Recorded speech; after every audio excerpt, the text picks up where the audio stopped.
நாதான் மரியாள். ஒரு நாள் தேவதூதன் என்னிடம் வந்து, கிருபை பெற்றவளே வாழ்க, கர்த்தர் உன்னுடனே இருக்கிறார். ஸ்திரீகளுக்குள்ளே நீ ஆசீர்வதிக்கப்பட்டவள். நீ கர்ப்பவதியாகி ஒரு குமாரனை பெறுவாய் என்றார். உடனே நான் திகைத்து இது எப்படியாகும் என்றேன். அந்த தூதன் என்னிடம் வந்து, பரிசுத்த ஆவி உன்மேல் நிழலிடுவார்.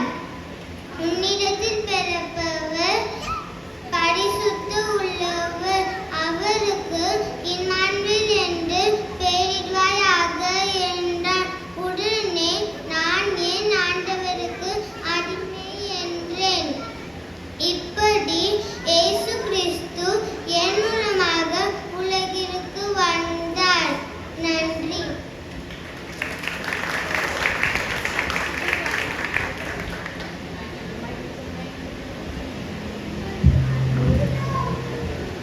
நான் யாக்கோபின் மகன் யோசேப்பு. என் சகோதரர்கள் என்னை அடிமையாக அனுப்பினார்கள். ஆனால் தேவன் என் துணையாய் இருக்கிறார்கள். தேவன் என்னை எகிப்தில் பெரிய தலைவராக ஆக்கினார். நான் என் சகோதரர்களை மன்னித்தேன்.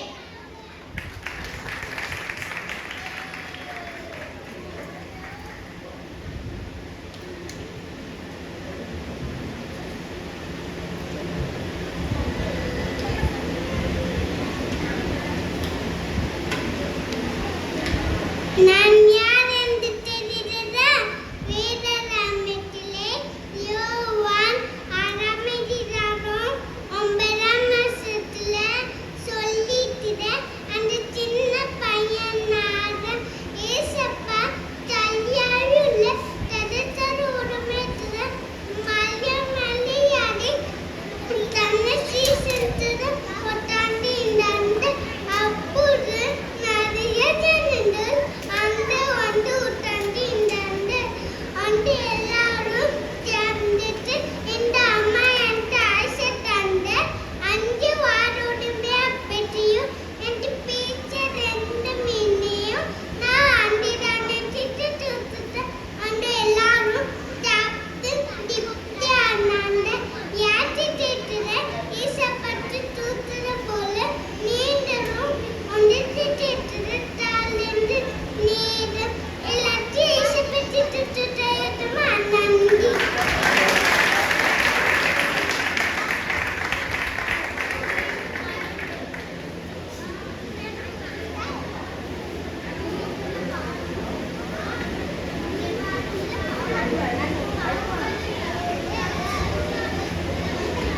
I am a Moses, chosen by God. I received 10 commandments.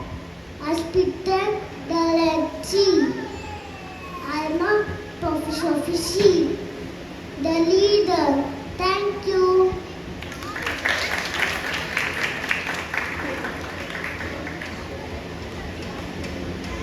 இந்த உலகத்தில் முதல் வெண்கல நாதான்.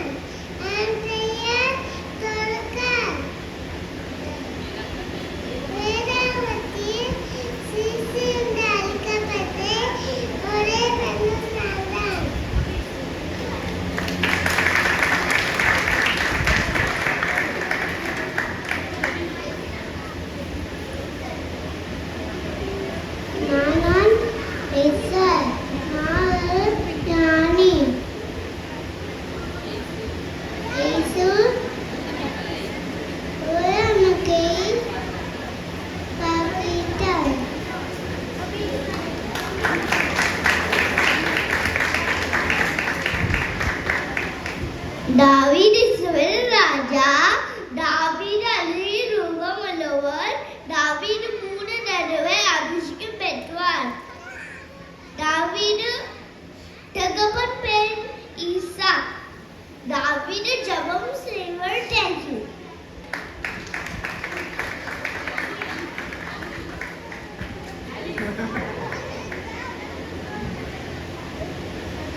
எங்கேயும் போனி போக்குமரத்துக்கு நானும் வருவேன்.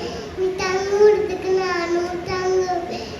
உன்னோடைய ஜனம் என்னோட உன்னோட நீ வடவருக்கு நானும் வடவர அப்படி சொல்லணும். வாங்க அதுக்கு என்கிட்ட ஒன்றுமே பேசலாம்.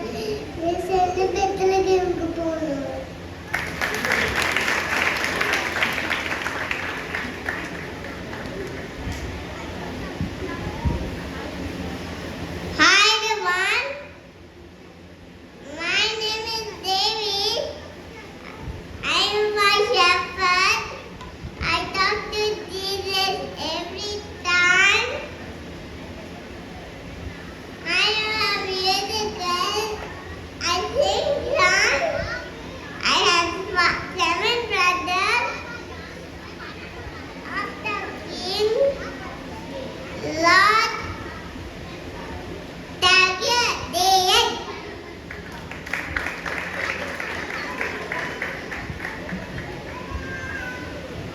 நான் தான் ஆபிரகாம்.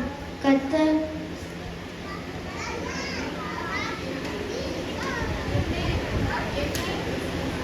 என்னை விசுவாசிகள தகப்பன் என்று அழைத்தார். நான் கர்த்தருக்கு கீழ்ப்படிந்தேன். இயேசு என்னை ஆசீர்வதித்தார்.